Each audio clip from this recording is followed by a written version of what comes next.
अस्सलामुअलैकुम, कैसी है मेरी ब्यूटीफुल यूट्यूब फैमिली। वेलकम है आपका मेरे channel Parisa life in Saudi Arabia में। तो जनाब यहाँ पर हम लोग जा रहे हैं एयरपोर्ट, क्योंकि परीसा के जो चाचू हैं उन्होंने दुबई जाना था। तो बस फिर यह है कि उनको हम लोग सभी मिलकर सी ऑफ करने आए थे। इस टाइम पर यह है कि मौसम काफ़ी अच्छा था, लेकिन जब हम एयरपोर्ट पर पहुँचे हैं तो इतनी ज़्यादा एकदम से ही धूप हो गई, क्योंकि आजकल गर्मी भी बहुत ज़्यादा है। बारिश हो जाए फिर भी लगता है कि काफ़ी दिन से बारिश हुई नहीं है। तो वैसे भी यहाँ की बारिश जो है वो आर्टिफिशियल ही लगती है और गर्मी और ज़्यादा बढ़ जाती है। तो इस टाइम पर भी इतनी शदीद गर्मी थी। सुबह तकरीबन ये है जी 9 बजे का टाइम, तो 10 बजे की फ़्लाइट थी उनकी। बस हम जल्दी जल्दी घर से आए हैं, क्योंकि इतनी ज़्यादा एयरपोर्ट जो है दूर नहीं है घर से, हम लोगों के 10 मिनट का ही रास्ता है। तो बस यहाँ पर परीसा के जो चच्ची और चाचू हैं वो भी हम लोगों के साथ ही हैं। सब लोग हम मिलकर ही कहीं पर, आप लोगों को पता है, आते जाते हैं। तो यहाँ पर भी हम सब इकट्ठे ही आए थे कि जो परीसा के दूसरे चाचू हैं उनको सी ऑफ कराते हैं। तो वापसी की यहाँ पर हम लोगों की अब तैयारी है। परीसा के जो चाचू हैं वो जा चुके हैं। अच्छा, यहाँ पर आजकल इन्होंने ये किया हुआ है, एयरपोर्ट के अंदर तो बिल्कुल भी नहीं है जाने दे रहे हैं। तो गर्मी बहुत ज़्यादा थी, हम लोगों का दिल था कि हम लोग रुक कर जाते, लेकिन जैसा कि मैंने बताया अंदर ये जाने नहीं दे रहे हैं। तो बाहर खड़ा होना इतनी शदीद गर्मी में बच्चों के साथ तो ये तो नामुमकिन है। तो फिर हम लोगों ने यही सोचा कि वापस चलते हैं। तो वापसी में बस बच्चों को पिजन नज़र आ गए, तो यहाँ पर बच्चे खेल रहे हैं। बच्चों को कोई भी बर्ड्स वगैरह हो गए या पेट्स हो गए, इस तरह की चीज़ें बहुत ज़्यादा अट्रैक्ट करती हैं। तो बच्चों को बस कहीं पर नज़र आ जाएं। यहाँ पर भी बस इनको पिजन नज़र आ गए तो ये दोनों खेलने लग गए हैं। तो गर्मी हम लोगों को इतनी ज़्यादा लग रही थी। तो बच्चे हैं जनाब, ना बच्चों को गर्मी लगती है ना सर्दी लगती है। सारा दिन फिरते हैं लेकिन फिर भी नहीं थकते हैं। तो यहाँ पर भी काफ़ी टाइम हम लोगों ने इनके साथ गुजारा, ताकि ये है कि बच्चे थोड़ा बहुत खेल लें। तो परीसा का ये है कि मम्मा पापा से दूर तो बिल्कुल भी नहीं जाती है। तो प्रतिहामी का ये है, उसको पता ही नहीं होता है, बिल्ली देख ले या फिर कोई कबूतर वगैरह देख ले तो उसके पीछे पीछे निकल जाता है और पीछे की खबर ही नहीं होती है कोई साथ है या नहीं। इसके बाद जी जनाब ये है शाम का टाइम, तो मैं सोकर उठी। मैंने देखा कि एक जो फिश है बेचारी थोड़ी बीमार सी मुझे लग रही थी, मुझे लग रहा था कि ये मरने वाली है। तो बस यहाँ पर मैं ये फ़िश ही देख रही थी। कोई भी आप चीज़ रख लेना, कोई जानवर घर में रख लें, किसी इंसान को रख लें, उससे अलग ही लगाव हो जाता है। तो इस टाइम पर भी मुझे इतना ज़्यादा अफसोस लग रहा था, मैं इसको उठाने की मुकम्मल कोशिश कर रही थी कि किसी तरह से ये उठ जाए, लेकिन ज़ाहिर है बेचारी का टाइम आ चुका था। तो बस फिर इसलिए इतनी ज़्यादा ये मरियल सी हुई हुई थी इस टाइम पर। तो फिर मैंने यही सोचा था कि हस्बैंड आएंगे तो इसको निकाल देंगे। तो एक बार तो हस्बैंड ने इसको निकाला भी, लेकिन ये है कि ये फिर से हिलना शुरू हो गई थी। तो फिर मैंने दोबारा से हस्बैंड को कहा कि इसमें वापस डाल दें, क्योंकि क्या फ़ायदा बेचारी को इतनी तकलीफ़ देने का, जब मर जाएगी तो हम इसको निकाल देंगे। खैर बेचारी अब मर चुकी है और ये है कि इसको निकाल भी दिया है। इसके बाद बस मैंने सोचा कि अब मैं बच्चों को यह है कि नाश्ता करवा दूँ। तो बच्चों के लिए मैंने अब बनाया हुआ है जी हलवा। तो हलवे में मैंने ढेर सारे ड्राई फ्रूट्स डाले हुए हैं और साथ में सूजी और गुड़ है। तो वैसे तो मेरी कोशिश यही रहती है कि चीनी जो है कम से कम घर में यूज़ हो, क्योंकि वैसे भी हेल्थ के लिए अच्छी नहीं है चीनी। तो फिर मैंने इसको गुड़ में ही बनाया है और आप यकीन माने इतने मज़े का ये हलवा बना है ना, जिसकी कोई हद नहीं। और ख़ास तौर पर ये पसंद आया है तिहामी को। तो परीसा तो माशाल्लाह से सब कुछ ही खा लेती है, लेकिन तिहामी ये है कि अभी छोटा है तो मुश्किल से ही चीज़ें पसंद करता है। तो माशाल्लाह से बहुत तिहामी को पसंद आया। तो फिर अब मैं सोच रही थी कि ये ख़त्म होगा तो फिर से मैं दोबारा उसको बना दूँगी। इसके बाद बस ये है कि बच्चों ने नाश्ता किया, मैंने ये है कि चाय पी ली थी, फिर मैं आ गई किचन में। तो आज मैं बहुत मज़े की और ज़बरदस्त सी जो डिश है वो बनाने वाली हूँ। तो मैंने सोचा आप लोगों के साथ भी मैं शेयर कर देती हूँ। मैं यहाँ पर बना रही हूँ जी सीख कबाब सबसे पहले, तो फिर हम उसकी बनाएंगे कढ़ाई। तो बहुत मज़े की बनती है ये। इसके लिए मैंने लिए है जी 1 टेबल स्पून साबुत धनिया है और 1 टेबल स्पून ही ज़ीरा है।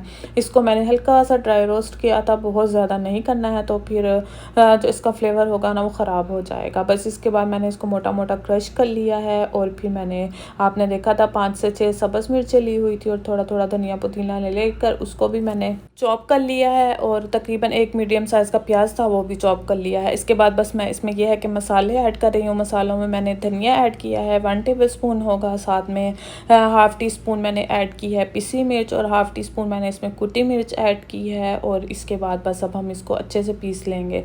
तो हल्दी पाउडर वगैरह मैंने इस टाइम पर कुछ भी इसमें ऐड नहीं किया। तो बस ये है कि अच्छे से आपने इसको पीसना है, क्योंकि सीख कबाब हम लोगों ने बनाने हैं, तो फिर ये ना हो कि जो कबाब हैं वो टूट जाएँ। तो आप बहुत सॉफ्ट एक तो बनते हैं ये, और दूसरा आप यकीन माने इतने मज़े की ये रेसिपी है ना, तो बहुत ज़्यादा अच्छी लगती है। इसके बाद बस आप देख सकते हैं जो कीमा है वो मैंने अच्छे से पीस लिया। अच्छा, कीमा जो है मैंने तकरीबन 1 केजी लिया हुआ है, तो इससे यह है कि अच्छे खासे कबाब बन जाएंगे।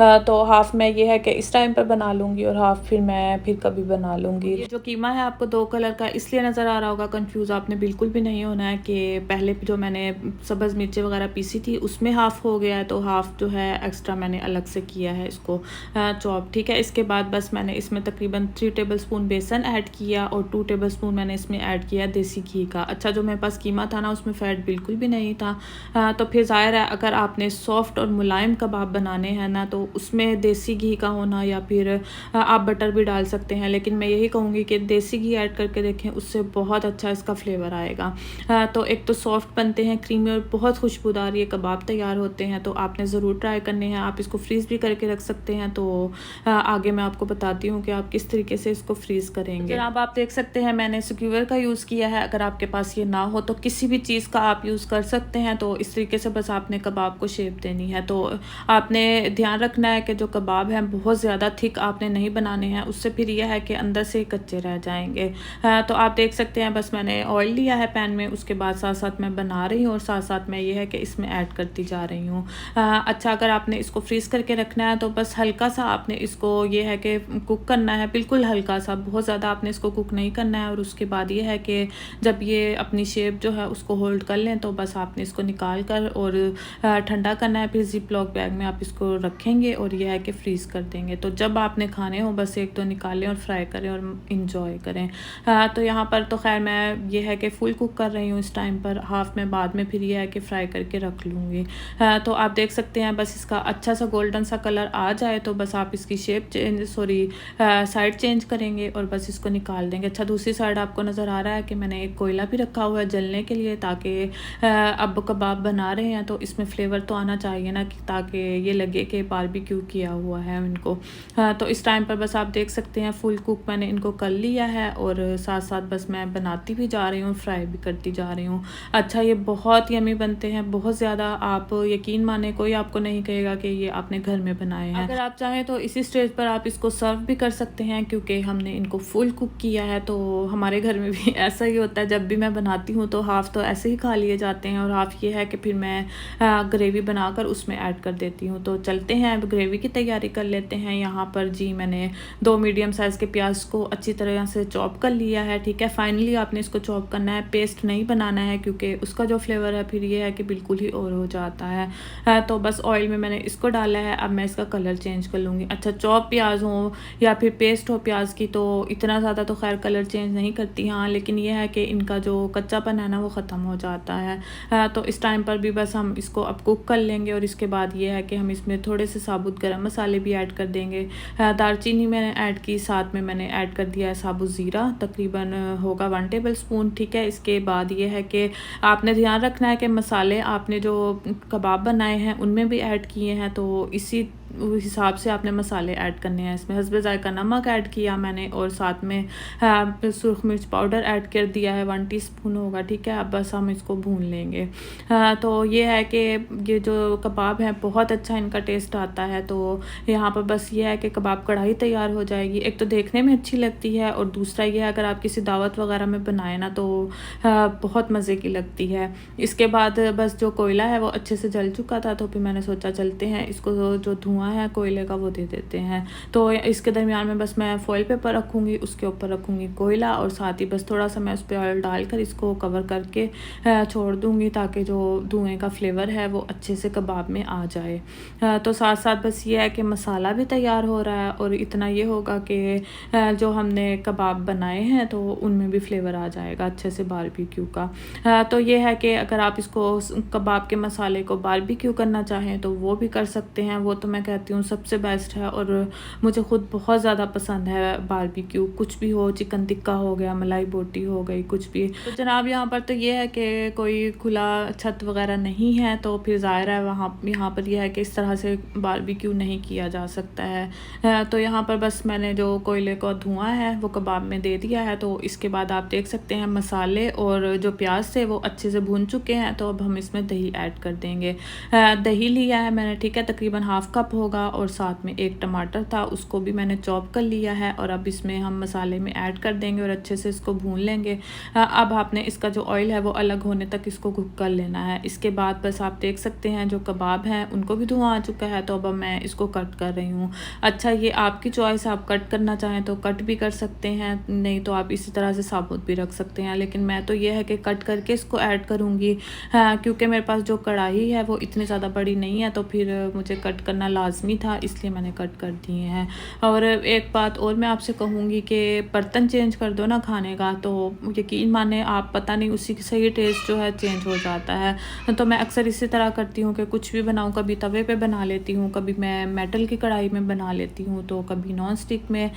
तो मैं यही कहूँगी कि होटल्स वगैरह में हम लोग जाते हैं, इस तरह की कढ़ाई अक्सर ही हम लोगों को मिलती है, तो उसमें टेस्ट ही अलग आ रहा होता है। तो मैं कोशिश करती हूँ अगर कढ़ाई वगैरह बनाऊँ ना तो मैं इसी में बनाऊँ। उससे एक तो ये है कि टेस्ट बहुत ज़्यादा अच्छा आ जाता है। तो अब आप देख सकते हैं बस मसाला भून चुका था, तो मैंने इसमें कबाब ऐड किए। इसको बस अब मैं मिक्स करूँगी और तकरीबन ये है कि 10 मिनट का दम दे दूँगी, और जो हमारे मज़ेदार सी कबाब कढ़ाई है वो बनकर तैयार हो जाएगी। तो आपने ज़रूर ट्राई करनी है और मुझे बताना है जब ट्राई कर लें कि आप लोगों को कैसी लगी है। तो जनाब चैनल पर नए हैं, चैनल को ज़रूर सब्सक्राइब कर लीजिएगा। पुराने हैं तो आपने करना है प्यारा सा कमेंट और करना है वीडियो को लाइक, और अगर कर चुके हैं तो उसके लिए बहुत बहुत शुक्रिया। इसमें यह है कि मैंने हाफ़ टी स्पून कसूरी मेथी का भी ऐड किया था कवर करने से पहले, उससे यह फ्लेवर बहुत अच्छा आता है। और फिर मैंने, आप देख सकते हैं, सब्ज़ मिर्चों के साथ, और ये है कि अदरक के साथ इसको गार्निश किया है। और साथ ही मैं इस पर थोड़ा सा डाल दूँगी गरम मसाला पाउडर, उससे खुशबू और फ्लेवर अच्छा आ जाएगा। तो थैंक यू फॉर वॉचिंग। अपना बहुत ज़्यादा ख्याल रखिएगा और बताइएगा जो आज का व्लॉग है वो आप लोगों को कैसा लगा है। अल्लाह हाफिज़।